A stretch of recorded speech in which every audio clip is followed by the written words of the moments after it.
നമസ്കാരം. മറുനാടൻ big breaking.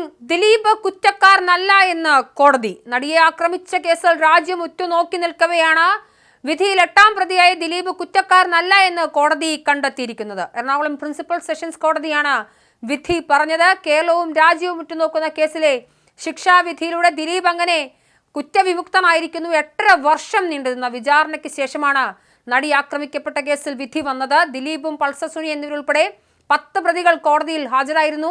Ernakulam sessions കോടതിയിൽ ഹണിയം വർഗീസാണ് ജഡ്ജിയായിരുന്നത്. അദ്ദേഹം വിധിച്ചിരിക്കുന്നു. ദിലീപിനെ വെറുതെ വിട്ടിരിക്കുന്നു.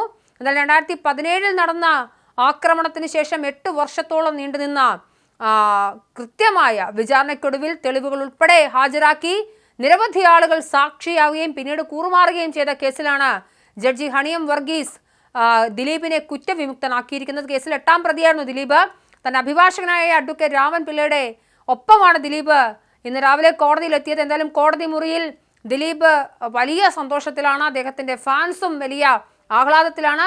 ഒടുക്കം ദിലീപിനെതിരെ ഗൂഢാലോചന കുറ്റങ്ങൾ നിലനിൽക്കില്ലെന്നാണ് കോടതി പറയുന്നത്. എന്തായാലും അപ്പീലിലേക്ക് പോകുമ്പോൾ അതിന്റെ മറ്റ് വിശദാംശങ്ങൾ മറ്റ് പ്രതികൾക്ക് ലഭിച്ചിരിക്കുന്ന എന്തൊക്കെയാണ് ശിക്ഷ എന്നൊക്കെ വരുന്ന വഴിയെ നമുക്ക് മനസ്സിലാക്കാം. എന്തായാലും അതിജീവിതയ്ക്ക് ഗൂഢാലോചന നടത്തിയ ദിലീപിനെ കോടതി വെറുതെ വിട്ടിരുന്നു. അതിജീവിതയുടെ അഭിഭാഷക മിനി എന്തായാലും കോടതി മുറിയിൽ ഉണ്ടായിരുന്നു. കേസിലെ 10 പ്രതികളും കോടതിയിൽ നേരിട്ടെത്തി നിൽക്കുകയാണ്.